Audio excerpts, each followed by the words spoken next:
Et je suis même revenu spécialement en Belgique avec Olivier pour aller en chercher chez l'éditeur. Et puis il a écrit ensuite en 2006 un autre livre qui a été édité par les éditions Blanches, qui s'intitule Égalité zéro, et je crois que j'ai apporté une participation relativement active, puisque je suis cité parmi les gens qui l'a remercié. Donc je voulais saluer ce journaliste, Olivier Moukouna, et j'espère que le contact avec Laurent Louis sera très fructueux. Ça, c'était une première chose que je voulais dire. Je peux en dire une seconde? Ah ben vas-y, bon, te jette pas. Là c'est parce que Laurent Louis, d'abord, c'est un plaisir de parler après lui, et en plus, je considère même, je ressens cela comme un très grand honneur, parce que il mène un combat, même s'il n'est pas un héros, son combat est héroïque, et notamment sur la pédophilie, et je pense que j'aborderai ce sujet dans quelques instants. Alors je voulais vous dire quelque chose, c'est que avant que Manuel Valls, qui était alors ministre de l'Intérieur, ne lance une offensive, je disais même une guerre éclair. On dit en allemand, une guerre Hitler? Ouais, guerre éclair, Blitzkrieg. Hein, bon, une guerre éclair avec la complicité du Conseil d'État. Eh bien, un mystérieux individu qui est resté anonyme m'avait informé, et apparemment il était très proche du Grand Orient, qu'il allait se passer quelque chose de très très hard et que Valls avait décidé, surtout après les déclarations qu'il avait faites à l'université d'été du Parti Socialiste, qu'il allait frapper très fort. Alors, l'information qu'il me livrait, c'était que le spectacle le dérangeait, paraît-il, parce que la confrérie en question, le Grand Orient de France, avait fait ressurgir, enfin, oui, elle reprochait à Dieudonné d'avoir fait ressurgir une affaire sur laquelle je pourrais dire quelques mots, faire ressurgir l'affaire des enfants Roche, Charles et Diane Roche, car il y a une affaire d'un magistrat qui était président d'une chambre de la Cour d'appel, qui s'appelait Pierre Roche, et il a été amené à faire des confidences à ses enfants. Il participait à des séances satanistes.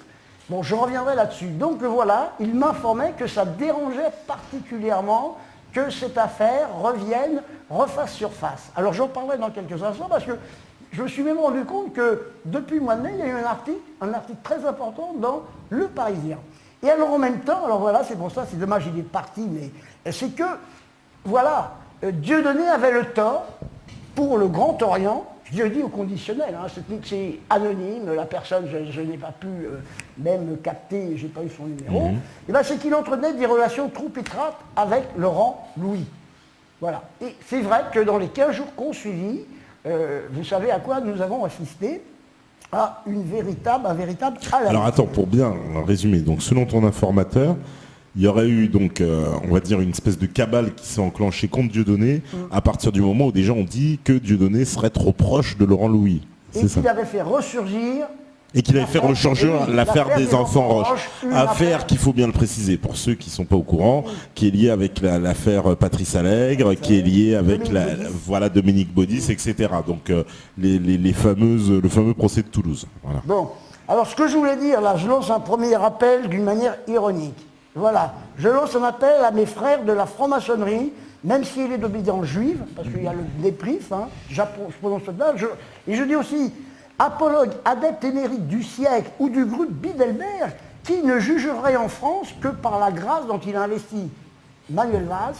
Si vous avez des crises de conscience morale ou métaphysique, n'hésitez pas à me donner des informations qui pourraient nous être utiles. Voilà, c'était le premier message. Alors je vous laisse mon numéro de téléphone, je répéterai s'il le faut. Pierre Panet, 06 25 60 57 15. C'était la première. Je sais pas si c'est la meilleure idée, effectivement.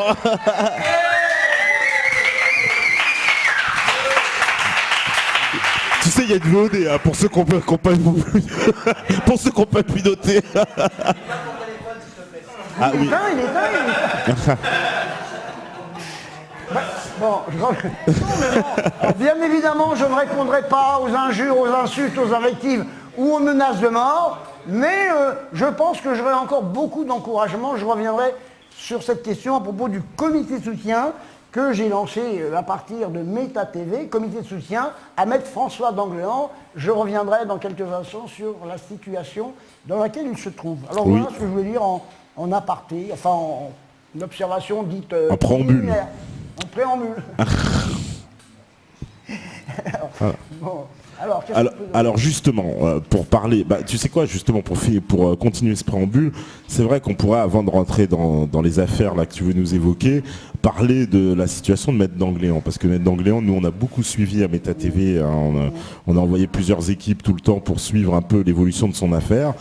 C'est une affaire très grave, donc c'est pour ceux qui ne connaissent pas, c'est un avocat, qui est l'avocat, il faut le préciser, de Joël Corbeau, de Dieudonné, qui est sur des affaires très sensibles aussi avec l'affaire Saïd Bourarache, etc. Et qui, on va dire, à cause de son engagement, reçoit des pressions, en particulier venu de la profession, puisque c'est un conseil de discipline des avocats qui s'est mis en place, et il y a une espèce de chasse aux sorcières contre lui qui s'est engagée, et on veut le faire dégager du barreau, quoi, en fait. Hein, c'est un peu ça, pour résumer. Alors, qu'en est-il aujourd'hui des évolutions de cette affaire? Alors, François d'Angléan a été convoqué devant un pseudo-conseil de discipline. Hein. Bon, il y avait des images. Bon, nous sommes intervenus dans ce conseil de discipline pour l'empêcher de délibérer. De toute façon, il n'avait aucune réalité légale. Alors, depuis, nous savons qu'il y a eu une instruction qui a été ouverte. Il y a 2 juges d'instruction. François d'Angléan est convoqué par un des juges, s'appelle le juge Zimmermann, l'autre, je ne me rappelle plus de son nom. Et d'autre part, ils ont décidé à nouveau d'engager une nouvelle procédure de discipline. Alors, petite précision, pourquoi il est poursuivi? Pourquoi exactement? C'est pour quel chef d'accusation? Concernant l'affaire de discipline pour laquelle il doit se présenter devant un rapporteur, c'est le 5 septembre, et je donnerai l'heure et la date, c'est précisément à propos de ce faux conseil de discipline qui a avorté. Que nous avions créé un comité de soutien, nous y sommes allés, donc voilà. Hein, donc là, dans le cas particulier, c'est la question du conseil de discipline, et l'instruction qui a été ouverte, c'est parce que il s'est passé des choses qui, paraît-il, ne seraient pas légales. Alors, je sais que le juge d'instruction a recensé je ne sais pas combien de délits. Donc voilà, il y a quand même, l'affaire est loin d'être terminée. Alors ce que je voudrais dire aussi, c'est que normalement, le conseil de discipline, s'il avait respecté la loi, aurait dû surseoir à statuer parce que Maître François d'Angléan a saisi la cour d'appel d'Amiens pour demander l'annulation du procès verbal d'installation de ce conseil de discipline. Donc la moindre des choses aurait été d'attendre que la cour d'appel se prononce sur le caractère régulier ou non. Quoi qu'il en soit, en l'état actuel, le Conseil de discipline envisage de réitérer une procédure uniquement pour le moment sur le fait que la dernière fois, on l'a empêché de délibérer. Oui. Alors, moi, c'est mon 2e appel que j'ose, toujours le même numéro de téléphone. Hein. Il n'a pas changé. Allons-y. Alors, ça sera que je ne dise pas de bêtises, hein, parce que j'ai plein d'appels à lancer. Hein. Le 5 septembre 2014, Maître François d'Angléan est convoqué par une consoeur, je crois, une avocate, désignée comme rapporteur, 5 septembre 2014, à 9h30. Donc j'invite le maximum de personnes à se présenter dès 9h. Nous organisons une manifestation, alors je donne l'adresse, c'est à la Maison des Avocats. Alors évidemment, vous ne viendrez pas de Bruxelles, j'imagine. Hein. C'est la Maison des Avocats. Ils nous regardent en France. Ben, il y aura des images, hein, je compte sur eux. Hein. La Maison des Avocats à Bobigny, 11-13 rue de l'Indépendance. Alors, en même temps, bien sûr, en tant que comité de soutien, j'interviendrai, mais en plus, je vais faire quelque chose là qui va être très très remarqué. Nous avons créé une association qui s'appelle l'Union des étudiants juifs de Jérusalem, et nous ferons une intervention volontaire. Donc, c'est une nouvelle association? C'est une nouvelle association, les statuts existent, donc j'interviendrai au nom de l'Union des étudiants juifs de Jérusalem. C'est l'escroquerie, ton truc. Attends, c'est... Attends. C'est que dalle ou quoi? C'est quoi ce truc? C'est sérieux? Mais oui, c'est très sérieux. L'Union des étudiants juifs de Jérusalem. On a un objet très précis, entre autres. Un objet très précis, c'est qu'on va essayer de veiller, faire en sorte que l'adjectif, le qualificatif d'antisémite ne soit pas employé à tort et à travers, hein, entre autres. Mais les statuts, nous les avons déjà mis sur Internet, hein, ils sont sur Internet. Alors, je vous précise que le président de cette union des étudiants juifs de Jérusalem-Ouest, nous avons mis comme président Germain Gueff-Cohen. Encore lui. Je suis le trésorier. Donc, mon intervention est prête. Je contesterai la recevabilité de... Enfin, voilà, c'est écrit. D'accord, c'est énorme. Ça, donc Germain Gueff, il devient un peu le directeur de publication de la dissidence. Alors, on peut peut-être revenir sur l'affaire des enfants roches. Alors, revenons sur l'affaire des enfants roches. Moi, c'est une affaire... Alors, non, ce que j'en connais, on va résumer un petit peu pour les gens, mais en gros, donc ce sont les fameux enfants donc, de ce juge qui était impliqué de très près dans cette affaire Allègre, qui, semble-t-il, un soir et plusieurs soirs même de suite, s'est confié à ses propres enfants en leur faisant des révélations fracassantes sur le milieu de la justice et en particulier les cérémonies, on va dire, un peu sataniques auxquelles leur père avait participé. Alors il faut savoir qu'aussi le père était imbriqué dans une histoire avec des photos sur Internet qui étaient parues dans un site. Il avait été reconnu et identifié par un journal britannique. C'était dans un journal. Dans un journal britannique, voilà. La deuxième femme avait été montrée nue. Voilà. Donc c'était une prostituée. Voilà. Bon, et le père a accusé son ex-femme et les enfants roches d'avoir fomenté un coup contre lui. Qui a duré plusieurs années, qui est allée jusqu'à la Cour de cassation. Je crois même, à vérifier qu'ils ont été condamnés. Ils ont fait l'objet de perquisitions qui étaient des perquisitions absolument inimaginables. Je me rappelle aussi que après une audience, ou en sortant c'était après une audience, ils ont été littéralement agressés par des policiers qui les ont violentés. Hein, et ça, c'est parfaitement établi. Alors, ce qui s'est passé, ces enfants, Roche, Diane et Charles, bon, moi je les ai fréquentés pendant des années, et j'ai recueilli beaucoup de confidences de leur part. Et Charles a eu l'idée de présenter un spectacle au théâtre de la Main d'Or. Le spectacle s'intitulait Fils de juge. Il l'a donné pendant un an. C'est moi-même qui présentais le spectacle. Sa sœur était à la régie. Et je les raccompagnais tous les soirs chez eux. Ça a duré comme ça pendant un an. Donc voilà en gros ce que je peux dire. Bon, pour moi, ce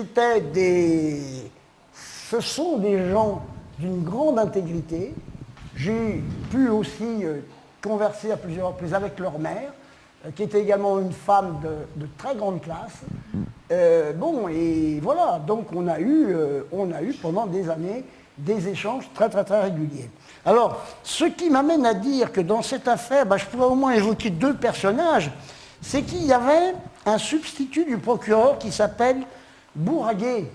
Bourraguet a été soupçonné de bien des choses, et notamment d'avoir été présent sur les lieux lors de la découverte du corps d'une femme qui s'appelle Lynn Galbardi. Il l'a toujours nié, et je vois ressurgir sur le Parisien, voilà, il y a un article qui est paru le 14 mai, je crois. Un rapport gênant pour le procureur Bourraguet.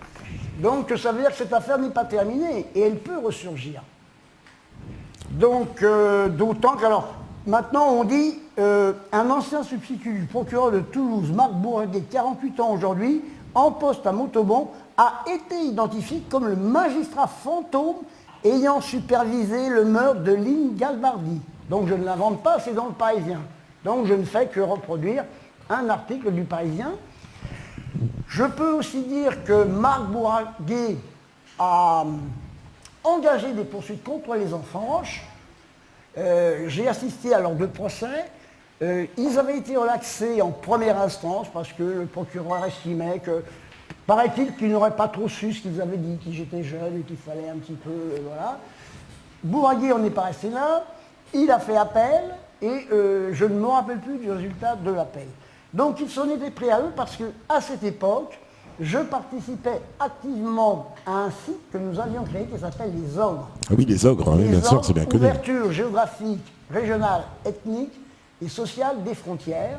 Et notre site avait accueilli des vidéos des enfants roches, des vidéos aussi, des vidéos des enfants roches. Puis il y avait aussi un autre site qui était Politique de vie, qui était animé par Christian Cotten. Donc, ah oui, Christian Cotten, bien sûr. Deux sites qui avaient diffusé des informations. Il se trouve qu'une vidéo sur l'intervention de l'avocat de Marc Bourraguer, nous avons été amenés à la retirer, parce qu'on préférait éviter la procédure. Donc, je ne sais pas, voilà à peu près comment, est-ce que c'est clair tout ce que je raconte, en gros Bon, alors, j'en dirai pas plus, le dossier, pour moi, il est sur le point d'être réactivé. Je puis dire aussi que j'ai été témoin dans cette affaire de conversations que Charles avait eues avec une des prostituées qui mettait en cause le comportement de M. Baudis. Il s'agissait de Patricia. Patricia, oui. Nous avons eu plusieurs conversations. Nous devions, Charles et moi, rencontrer Patricia. En principe, on devait y aller un samedi. Et je crois que le vendredi, j'ai dû avoir un coup de téléphone. Elle me dit, eh ben non, ne venez pas, parce que la police surveille mes faits et gestes. Et bon, je crois même qu'on avait exercé des pressions. Je suppose qu'on avait exercé des pressions sur Patricia pour qu'elle ne nous reçoive pas. Alors, il y avait aussi une autre prostituée, Fanny. Ça, c'est une autre histoire. Fanny a fait paraître un livre, Ma vie noire dans la ville rose. Hein. Alors, ce livre, il a malheureusement été quasiment, on n'a pas pu le diffuser parce qu'il faisait l'objet de poursuites. Et comme plein de passages, il fallait les supprimer, si on avait voulu supprimer tous ces passages, en fait, moi j'ai téléphoné à l'éditeur, il m'a dit, je suis obligé de refaire une nouvelle édition. C'est-à-dire l'éditeur, il a refusé de...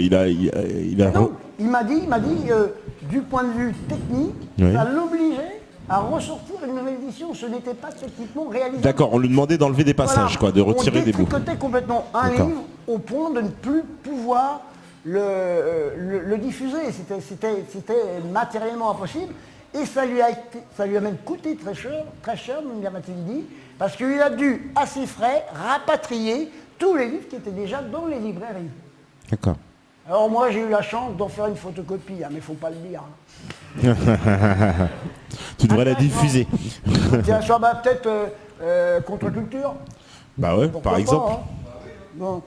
Donc, qu'est-ce que je pouvais vous dire d'autre encore sur l'affaire des enfants roches. Alors oui, c'est cette affaire, c'est là que j'ai commencé à découvrir une réalité dont j'ignorais ce qu'étaient les pratiques de ces sectes. Il faut quand même savoir dans la région de Toulouse, il y a toujours 195 meurtres ou disparitions ou des faux suicides qui n'ont jamais été élucidés. Et c'est reconnu par la police des polices. Hein, oui, à un moment donné, justement à Toulouse, il y avait tout un tas de meurtres à fameux parc du Belvédère, qu'on appelait les tués du Belvédère, et c'était que des suicides déclarés, alors que visiblement, il ne s'agissait pas de suicide, puisque dans toutes les reconstitutions, on n'arrivait jamais à reproduire comment les gens s'étaient suicidés, puisqu'on faisait tomber des cadavres, et ça tombait toujours jamais de la bonne façon. Donc tout ça a été très très très suspect. Quoi. Il y a eu quand même il y avait une cellule 31 de gendarmes, dont le gendarme Roussel, qui a essayé d'aller le plus loin possible, mais vous savez ce qui lui est arrivé, je crois qu'il a dû prendre sa retraite. Hein. Voilà. Il n'a pas pu aller jusqu'au bout. Il y a eu quand même des magistrats qui ont essayé d'aller beaucoup plus loin, mais on en est toujours là. Et il existe une association qui, je crois, a toujours une existence, qui s'appelle Stop à l'oubli, et qui, notamment, la dernière information que j'ai trouvée, c'est qu'elle protestait contre le fait que M. Baudis, qui est mort depuis quelque temps, avait été désigné comme défenseur des droits. Or, le défenseur des droits, une de ses missions, c'est précisément de veiller aux intérêts supérieurs des enfants. Alors c'était peut-être un peu troublant, parce que certes, M. Baudis a été relaxé. L'affaire, on peut dire, elle a une autorité de chose jugée absolue, mais moi, je n'exclus pas du tout qu'un jour, il faille réviser cette affaire d'une manière déchirante. Ça existe, le droit de réviser une affaire, parce que rien n'a été élucidé. Pour le moment, on en est là.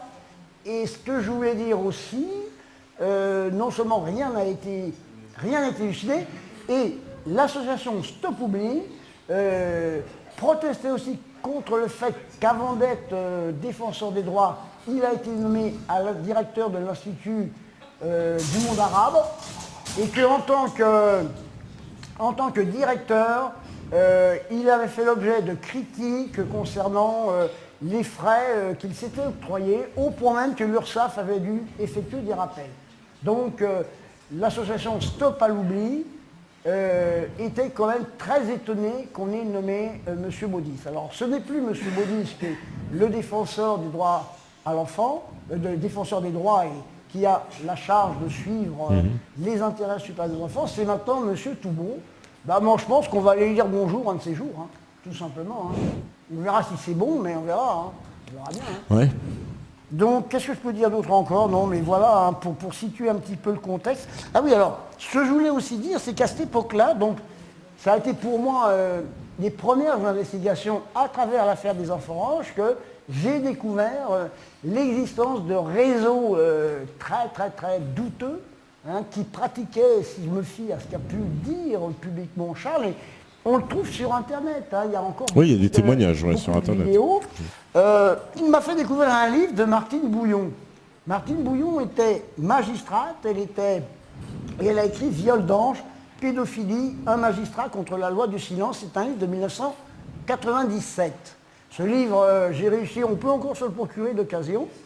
Je l'avais lu et je suis en train de le relire. Alors il faut savoir que Martine Bouillon était substitut du procureur dans le 93, qu'elle a participé, je crois que c'était en 99, à une émission où elle évoquait l'existence d'un charnier découvert, je crois que c'était en Seine-et-Marne, et que ça n'a pas eu l'heure de plaire ni au garde des Sceaux, ni à sa hiérarchie. Elle a été mutée, je crois, dans les 24 heures à Saint-Omer. Et ce livre-là représentait les investigations qu'elle avait pu effectuer sur la pédophilie pendant 20 ans. Donc voilà ce qui a été ma première approche relative à la pédophilie. Donc vous voyez, au théâtre de la Main d'Or, hein, c'est non seulement un théâtre où il y a de l'humour, mais c'est aussi un théâtre où on aborde des questions. Tu peux le remontrer un peu le livre parce qu'on ne le connaît pas beaucoup et je pense que c'est assez intéressant. Voilà, Martine Bouillon, Viol d'ange. Et alors ce que je voulais vous dire aussi, c'est que dans le dernier film de Béatrice Pignède, ah bah oui, celui-là on le passe. On avait envisagé de faire un film sur les enfants roches. Ça, c'était pas simple, on y a renoncé, mais qui vous dit qu'un jour on n'en fera pas un. Et elle aborde dans la deuxième partie, voilà. Elle aborde la question des enfants roches. Voilà. Donc je crois que j'ai à peu près fait le tour complet de cette affaire. De cette affaire Roche que on va continuer à suivre hein, de toute façon. Oui, à suivre. Alors voilà. Alors tu avais des révélations à nous faire, semble-t-il. Tu voulais déjà c'est quand même des révélations que je fais là. Hein. Ah bah oui, déjà. Parce que, attendez, non seulement j'ai été témoin de conversation téléphonique avec Patricia, mais j'ai même été témoin d'une conversation téléphonique entre Charles Roche et M. Baudis, parce qu'il a fini quand même par l'avoir un beau jour au téléphone. Très intéressant, hein. Très très intéressant, mais j'en livrerai pas la teneur. Ça n'a pas de ne dire ça. Ah non. Tu nous mets le à la bouche. La justice m'y oblige, bien sûr, devant la justice. Vous savez que je suis très respectueux de l'institution judiciaire. Même si j'émets des critiques, hein, je ne vois pas pourquoi je m'interdirais. Alors, oui, alors il se trouve que j'ai été amené. Alors attendez, j'ai fait le point, attendez, on parlait de Dieudonné tout à l'heure, c'est d'Angléan. Alors donc voilà, 7 septembre. Bon. C'est depuis le mois de janvier, hein, oui à peu près, qu'il s'est occupé, qu'il a été amené à défendre Dieudonné, et plus spécialement en ce qui concerne le bail de son théâtre. Il y a eu 4 audiences qui étaient particulièrement hardes. La dernière audience, c'était absolument scandaleux, parce qu'une fois de plus, Maître François d'Angléan avait inscrit en faux l'assignation qui avait été délivrée à Dieudonné à propos du théâtre. Or, cette assignation est frappée de nullité. Et le tribunal ne veut pas l'admettre qu'elle est frappée de nullité. Et malgré l'inscription en faux, ils ont quand même continué à vouloir débattre. Et là, alors, supercherie, c'est que l'avocate de l'autre partie, donc l'avocate des propriétaires, a dit, écoutez, moi je retire cette assignation, de toute façon il en reste une autre, carrément décontracté. Ceux qui choisissent quoi. C'est la justice à la carte. Donc voilà, alors en même temps, l'autre assignation, on ne l'a pas vue. Et j'ai même été témoin, j'ai dit d'ailleurs dans d'autres circonstances, que on voulait, on voulait en avoir photocopie, c'est pas de celle-là, mais il y avait 3 assignations, en présence de la présidente qui était là au greffe. Ah, ça a été refusé. Maître François de Léon n'a pas pu avoir communication de l'ensemble des citations. Ça aussi, c'est quelque chose. C'est un peu surréaliste. Ouais. Je suis vraiment, mais enfin, bon. Alors, ce jour-là, dans ces conditions-là, il a dit il a commencé par dire, écoutez, il y a un changement de stratégie de la partie adverse, je vous demande le renvoi pour que nous envisagions une nouvelle stratégie. Ah non, il demandait trop, là, ça lui a été refusé. Donc il dit in extremis, écoutez, moi, je fais une récusation, je récuse les magistrats. Donc ils sont allés délibérer, mais ils n'ont pas voulu admettre qu'ils étaient récusés. Ils ont dit maintenant on plaide. Ce qui fait que rien n'a été plaidé dans cette affaire. Alors nous attendons, et ça c'est mon 3e appel là je crois, toujours même numéro de téléphone. Il y aura une décision le 23 septembre. Donc concernant l'affaire Dieudonné et le théâtre. Concernant, alors décision sur le fond, concernant le bail. Le 23 septembre, à 14h, je vérifierai, c'est toujours au palais de justice à Paris, mais d'ici là, on le rappellera. Alors, on peut craindre une décision très défavorable. La décision la plus défavorable serait de dire le bail est résilié, et en plus, même si vous faites appel, il faudra exécuter cette décision. Donc il y aurait exécution provisoire. Ça veut dire que dans les jours qui suivent, Dieudonné doit décamper. Ce pourrait être ça au pire.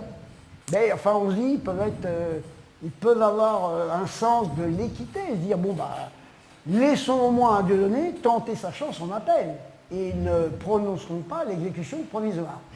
Quoi qu'il en soit, quelles que soient les hypothèses, d'ores et déjà, je pense que Dieudonné ne sortira de son théâtre que par la force des baïonnettes. Hein. Je ne vais pas me prendre pour Mirabeau, qui s'est permis de le dire à Dreux-Brézé, je crois que c'était le 23 juin 1789, mais moi je dis, et très sérieusement, et même si je le dis avec une petite pointe d'ironie, on verra, de toute façon ce sera par la force des baïonnettes, donc le théâtre, nous l'occuperons, on va pas comme ça partir, et puis moi je me dis quand même qu'ils réfléchissent, il y a Lénine qui a dit, une étincelle peut mettre le feu à la plaine. Ouais, je sais plus, je crois qu'il était dans Que faire, parce que j'ai quand même quelques connaissances de marxisme classique, mais moi je dis, c'est une étincelle peut mettre le feu, non pas à la plaine, à la plèbe. Parce que ça sera une opération qui sera extrêmement difficile de mener, parce que je suis à peu près certain que beaucoup de personnes qui entendent défendre Dieudonné se mobiliseront à Paris. Donc il faudra réfléchir avant d'engager une opération de police, moi je le dis, et de ce point de vue-là, je prendrai mes pleines responsabilités. Ouais, c'est-à-dire qu'il pourrait envisager donc l'évacuation du théâtre de la Madone, manu militari, par la force. Donc la confrontation immédiatement avec tout le public. Donc nous verrons, c'est des hypothèses, mais je me dis qu'après tout, peut-être que les magistrats de la 18e chambre civile pourront dire, non, attendez, c'est vrai qu'elle n'est pas régulière, la citation, elle n'est pas régulière, on l'a dit dès le premier jour, elle n'est pas régulière. Et normalement, il aurait fallu confier tout le dossier au juge de la mise en état, ils ont refusé. Donc il y a des anomalies dans toute cette procédure. Et même les conditions dans lesquelles les propriétaires ont été autorisés à adresser comment on appelle ça, une demande à jour fixe. C'est une procédure d'urgence. Il n'y avait absolument aucune urgence. Les conditions n'étaient pas réunies. Et je m'interroge, je me dis, est-ce qu'il n'y a pas eu une sorte de maladresse? C'est possible aussi. Hein. Ouais. J'ose pas dire que ça aurait pu être une autorisation de complaisance, mais pourquoi pas? J'en sais rien. Je me permets de... J'ai des doutes sur... oui, j'ai des doutes. Je ne vois pas pourquoi je ne l'exprimais pas sur la probité de ces 3 magistrats. Voilà. Donc rendez-vous le 23 septembre. 23 septembre. Et donc on examinera la situation. D'accord. Donc là, j'ai fait le point concernant le Dieudonné. Alors maintenant où j'en suis encore? Oui, alors, ce que j'ai encore à dire, c'est deux grandes... oui, je crois que j'ai à peu près fait le tour là. Alors, je regarde quand même. Ah oui, alors voilà, c'est que, comprenez bien comment les choses se sont passées. Dieudonné, j'ai suivi quasiment toutes ces affaires depuis 10 ans, je connais bien, on a eu l'occasion d'en évoquer les plus importantes. Bon, François d'Andéan prend en charge la défense de Dieudonné et on lui cherche des ennuis, on veut le radier, donc tentative de radiation, faux conseil de discipline, ils veulent remettre encore le paquet, et donc moi j'appelle à la constitution d'un comité de soutien à François d'Andéan.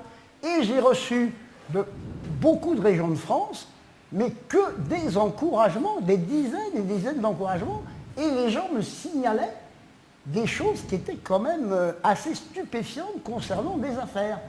Et alors parmi ces affaires, en un week-end, je suis saisi de 3-4 affaires concernant des placements d'enfants.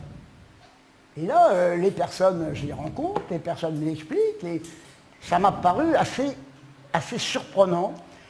Et ce qui m'a d'autant plus surpris, c'est que, et là je suis obligé de dire les choses comme elles sont, c'est que dans toutes ces affaires, on voyait toujours réapparaître une association qui s'appelle l'association Olga Spitzer.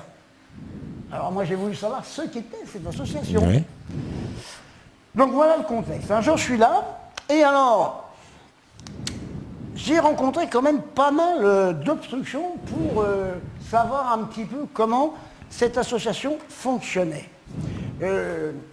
Au point que je me suis dit, je vais aller directement au siège de cette association, qui est au 34 rue Picpus.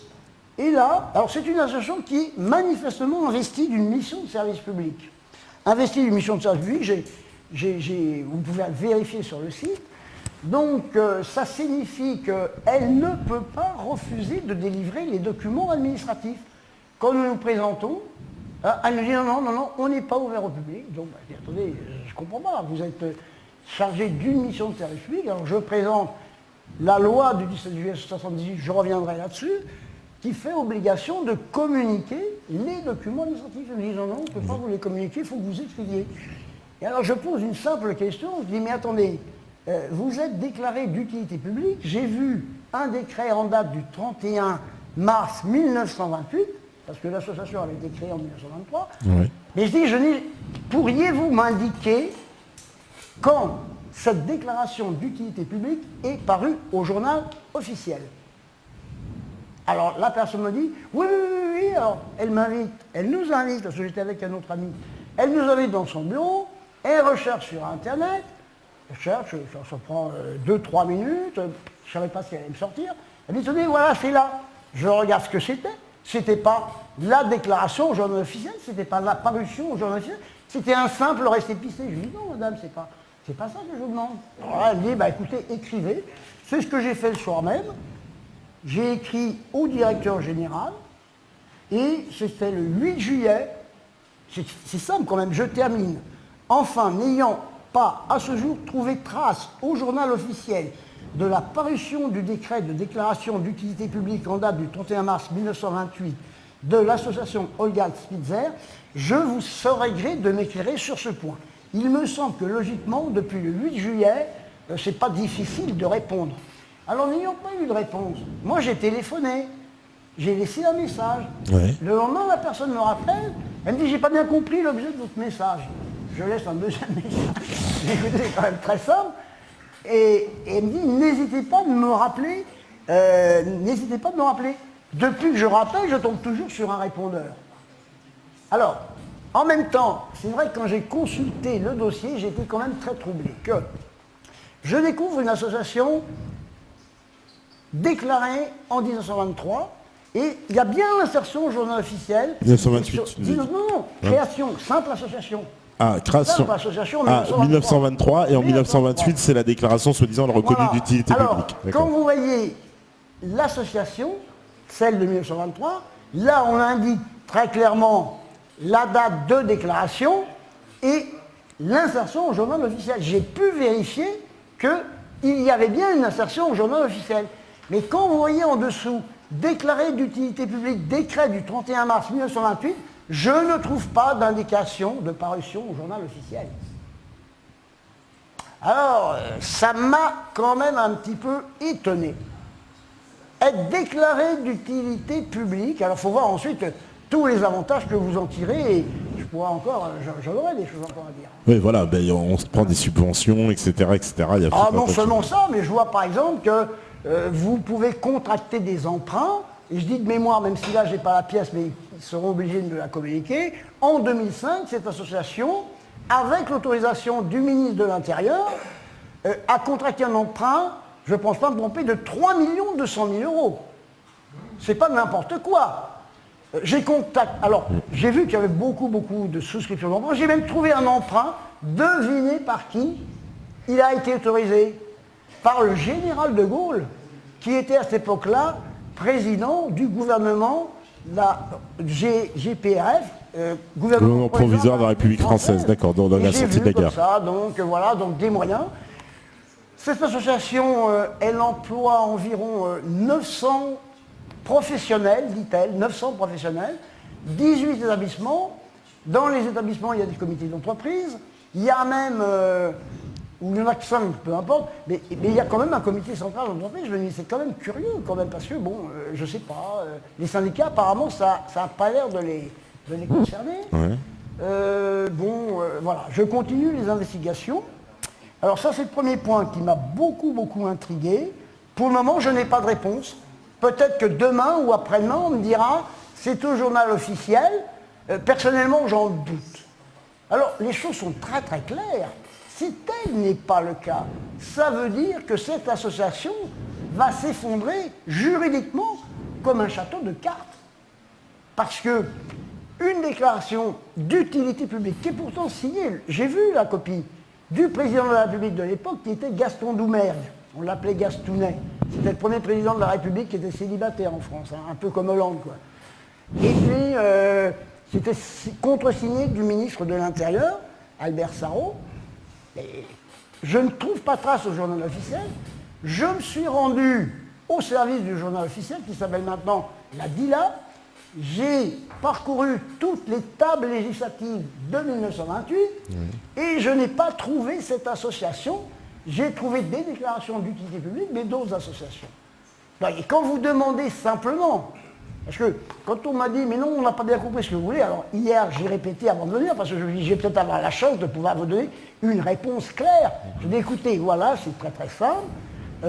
Je vous prie de bien vouloir m'indiquer la date de parution au journal officiel du décret du 31 mars 1928. Voilà où j'en suis. Ouais, c'est assez simple quand même.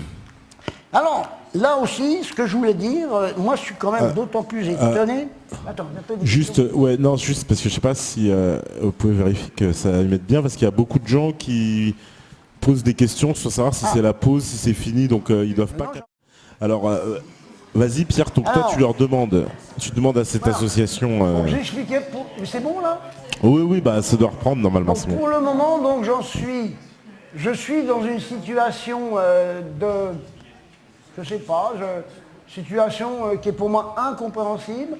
Je ne comprends pas qu'une association déclarée d'utilité publique, invoquant un décret du 31 mars 1928, ne soit pas en mesure de me dire quel a été le jour de parution au journal officiel de cette déclaration. Ouais. Pour le moment, j'en suis là. C'est surprenant quand même.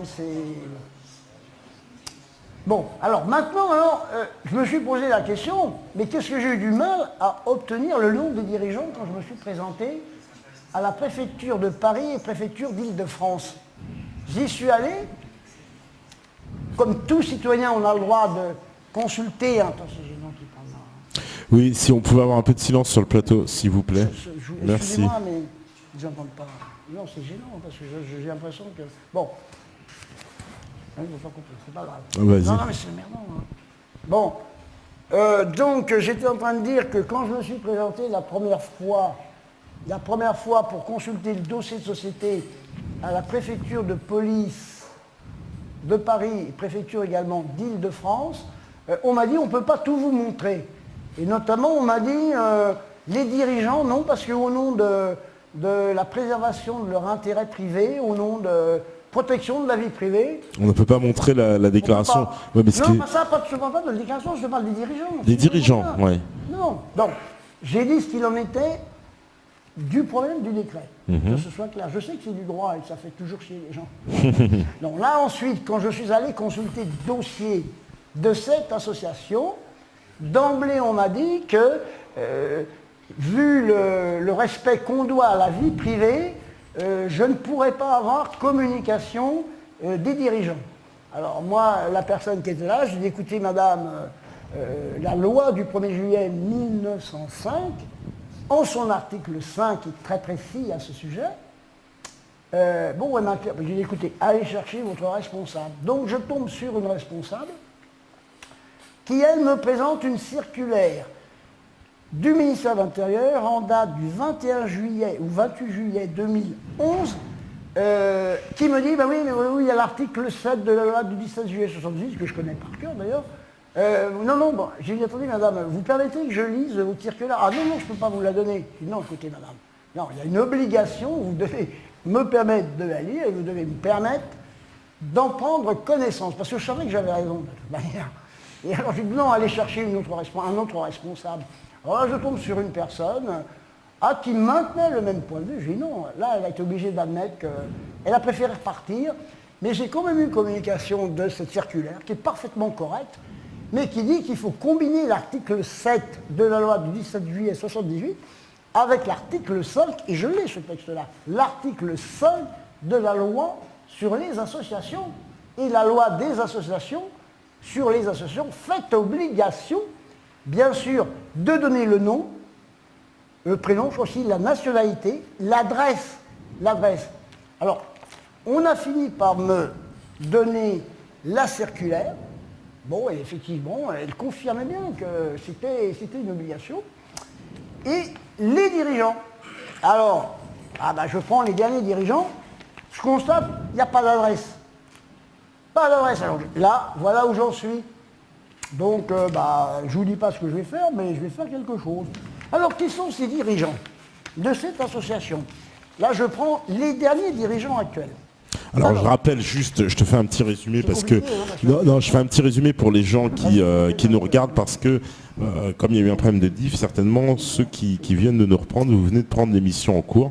Donc en fait, Pierre est en train de nous expliquer qu'il y a une association qui s'appelle Olga Spitzer et qui paraît pour le moins trouble, reconnue d'utilité publique et qui est incriminée donc, dans un certain nombre d'affaires. Voilà. Donc là, il est en train de décrypter un peu ce dossier juridique de cette association et de nous démontrer qu'il y a un certain nombre d'irrégularités en fait. Alors, je vois le président est M. Bernard Landouzy, préfet de région honoraire, ancien conseiller d'État en service extraordinaire. Le vice-président est M. Jean Hamet, préfet de région honoraire. Je vois que le trésorier est M. Jean-Louis Dufeigneux, préfet de région honoraire, ancien conseiller d'État en service extraordinaire. La secrétaire générale est Mme Jacqueline Trindine, chargée de mission d'inspection du Centre d'action sociale de la ville de Paris. Et alors, quant aux administrateurs, je trouve Mme Geneviève André, administratif civil, je veux dire un grade très important quand même au ministère du Travail, de l'Emploi et de la Santé. M. Guy Bélargent, notaire retraité. M. Jean-Marie Jutan, médiateur de l'éducation nationale, de l'enseignement supérieur et de la recherche. Maître Daniel Paquet, avocat à la Cour. Maître Antoine Garapon, M. Antoine Garapon, secrétaire général de l'Institut des hautes études sur la justice, Madame Thérèse Duplay, proviseure de lycée retraité, Madame Bernadette Jardin, proviseure de lycée retraité, Monsieur le docteur Lormeau, psychiatre, ancien expert près de la Cour d'appel, Monsieur Gérard Pluyette, conseiller à la Cour de cassation, plus Monsieur le directeur général de la Caisse d'allocation familiale. Bon, je pourrais comme ça recenser. Bon.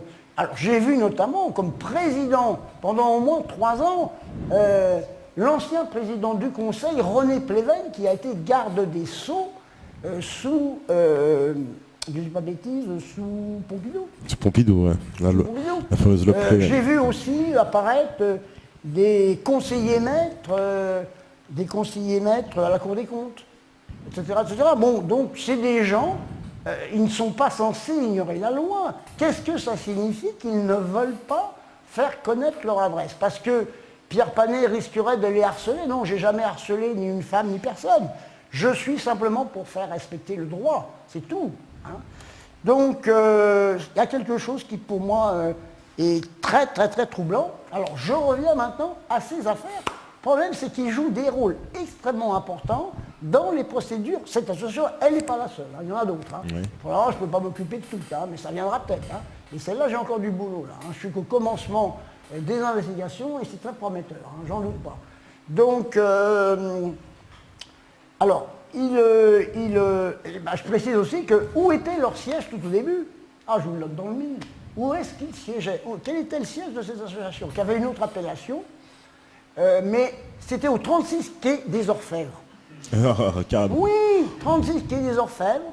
Alors, je ne sais pas si parce qu'elle se rattachait à la PJ, j'en sais rien, peut-être, je ne sais pas, je ne vois pas quel lien il pouvait y avoir du point de vue organique, ou est-ce qu'elle se rattachait au tribunal des enfants, j'en sais rien du tout. Mais quoi qu'il en soit, qu'une association puisse entretenir un lien organique avec la justice, c'est quelque chose qui me trouble considérablement. Parce que, ou bien, ça veut dire qu'elle est susceptible d'inspirer, ou bien elle sert de relais. Mais par contre, dans les affaires en question, je trouve toujours cette association, dans toutes les affaires qui m'ont été soumises. Et je me suis donné la peine quand même de les analyser d'une manière approfondie. Donc voilà ce que je voulais dire, les recherches qui vont se poursuivre. Ah, on m'a dit que je vais rencontrer des difficultés. Ben, on verra, hein, mais moi je suis pour le respect de la loi, c'est tout. Hein, on verra bien. Alors, je voudrais quand même, je n'aurais presque terminé, je regarde si je vous ai tout dit. Vas-y. Là, j'ai presque terminé, puis j'aurai encore des appels à lancer. J'ai presque terminé. Alors, la dernière affaire qui me... Alors là, c'est une affaire très concrète, hein, très, très, très précise. Oui, si j'ai encore un appel à lancer. C'est ainsi que je voudrais évoquer l'affaire d'une dame, Sylvie Effinger. On avait reçu Sylvie d'ailleurs dans une émission sur la libre antenne avec l'émission avec Monty de Pédo. Elle était venue apporter son témoignage. Alors Sylvie Effinger est convoquée le mercredi 6 août 2014 à 10h devant le juge des enfants, Madame Rinaldis Christina, à Créteil. Donc je retenais déjà cette date, là j'en suis encore, c'est mon dernier appel. Alors non, je vérifierai après, on fera un récapitulatif des appels. On fera un récapitulatif. Toujours le même numéro, hein, n'hésitez pas. Bon, mercredi 6 août 2014 à 10h, donc dans cette affaire, alors, elle est allée consulter son dossier, mais donc bien évidemment au greffe du tribunal, mais on ne lui permet pas de disposer de la moindre photocopie. Seulement, ce que j'ai remarqué, c'est que dans son dossier, il y a des rapports administratifs qui sont pris par des autorités administratives qui dépendent du Conseil général du Val-de-Marne. Pour moi, il ne fait aucun doute qu'en présence d'un texte de nature administrative, ce texte est communicable, il entre de plein pied dans le champ d'application de la loi du 17 juillet 1978. Il n'est communicable qu'à elle. Alors, nous y sommes rendus, et voilà ce qui s'est passé. Bon, du Conseil général, on nous a dit qu'il fallait aller dans un autre service. Alors, dans ce service, on dit, ah ben non, c'est pas possible, on ne peut pas vous le communiquer, de toute façon, on ne l'a pas. Voilà ce qu'ils nous ont dit. Bon, moi, je me suis permis de dire que c'était très troublant. Et puis, il y a même un monsieur qui s'est initié à la conversation, qui voyait qu'on ne se laissait pas faire. Pourtant, on n'avait pas eu affaire à lui. Et il nous dit, non, le dossier, il n'est pas là. Allez à Ivry. Alors là, ça dit épique. Alors, on est allé à Ivry. Alors là, on a obtenu confirmation que son dossier administratif, donc qui est un dossier purement administratif par les services de l'enfance, il était bien là, mais on ne pouvait pas lui communiquer. Alors bon, là, on a essayé de parlementer en disant, écoutez, c'est pas normal, bon. Et, il y a une obligation de le communiquer, oui, il y a une tu le rappelles. Absolument, c'est un rapport administratif. Dès l'instant où une autorité administrative fait sur vous un rapport, vous devez pouvoir en avoir communication. Alors le texte prévoit, c'est sur place ou vous le faites par écrit. Et sur place, c'est prévu, c'est dans la loi, je crois que c'est l'article 4 de la loi du 17 juillet 1978. Donc là, on se heurte à un refus. Et même au bout de 10 minutes, on dit, mais si vous continuez comme ça, on va appeler la police. Ben, c'est moi qui ai appelé la police. Pas tout de suite, parce que j'ai dit, écoutez, appelez votre supérieur hiérarchique, dites-lui qu'est-ce qu'il en est. Alors, on a reçu, pas nous, mais la personne a reçu quand même une réponse qui n'est pas acceptable, je vais vous dire ce qu'elle est. Voilà, invoquant le fait qu'une procédure judiciaire était en cours, ce n'était pas communicable. Ce à quoi moi je soutiens que les rapports administratifs sont détachables en eux-mêmes de la procédure judiciaire. Ils n'ont pas voulu en démordre. C'est la raison pour laquelle l'intéressé a fait valoir, a saisi la commission d'accès aux documents administratifs qui doit répondre dans le mois. Voilà où on en est. Mais je trouve ça anormal. Pour moi, c'est méconnaître les droits, des droits que nous tenons de la loi. Je dois dire que j'ai été amené bien des fois à solliciter la communication de documents administratifs. Bon, si je me heurtais à un refus, je saisissais la CADA, la commission d'accès aux documents administratifs, qui, en général, presque toujours a donné satisfaction. Chaque fois que je essayais de le faire, ça se passait comme ça. Mais là, je me pose la question, est-ce que la CADA ne sera pas tentée de dire, bah oui, mais ça s'insère dans une procédure judiciaire, et au nom du principe de la séparation des autorités judiciaires et administratives, ce n'est pas communicable. Ce qui n'est pas logique du tout. Un rapport administratif, c'est un rapport administratif. S'il vient s'incorporer à une procédure judiciaire, c'est autre chose.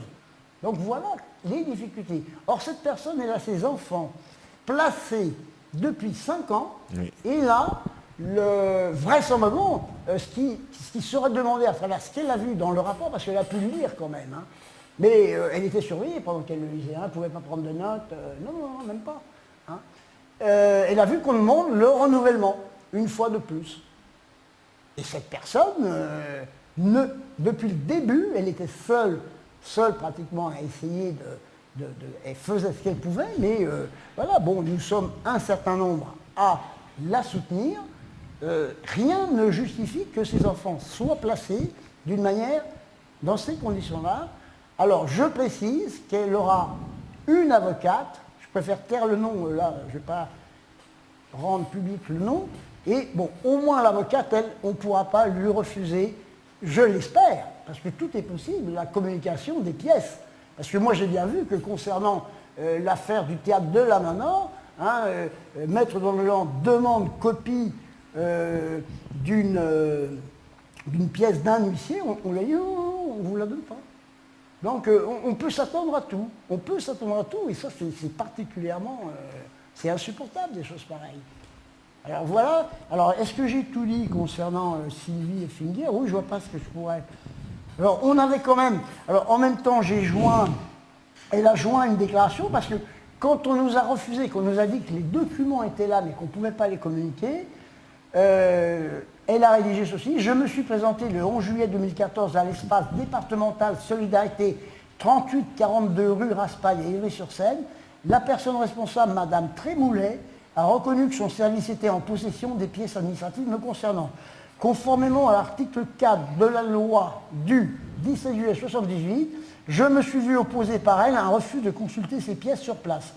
J'ai sollicité que ma déclaration soit revêtue du cachet du service. Ça a été refusé. On a demandé, écoutez, voilà, vous voulez bien attester que vous refusez. Ah non, ils n'ont pas voulu. Alors, ayant été menacé d'être expulsé avec mes amis, parce qu'on était 4 quand même, par la police, j'ai appelé celle-ci qui est venue. Un policier n'a pu recueillir le cachet du service sur ce document. La responsable ayant opposé son refus, une main courante a été rédigée par le commissariat de police d'Ivry-sur-Seine. Bon, moi je recommencerai à faire cela chaque fois qu'il le faudra. Et je vous dis, d'une manière ou d'une autre, on fera respecter la loi. Parce que, imaginons que, je vous dis, jusqu'ici, la commission d'accès aux documents administratifs, c'est une institution qui en général, quand vous demandez la communication, elle donne un avis.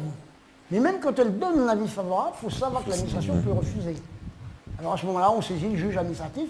Si on a un refus, il faudra saisir le juge administratif, simplement, ça veut dire que ça prendra encore du temps.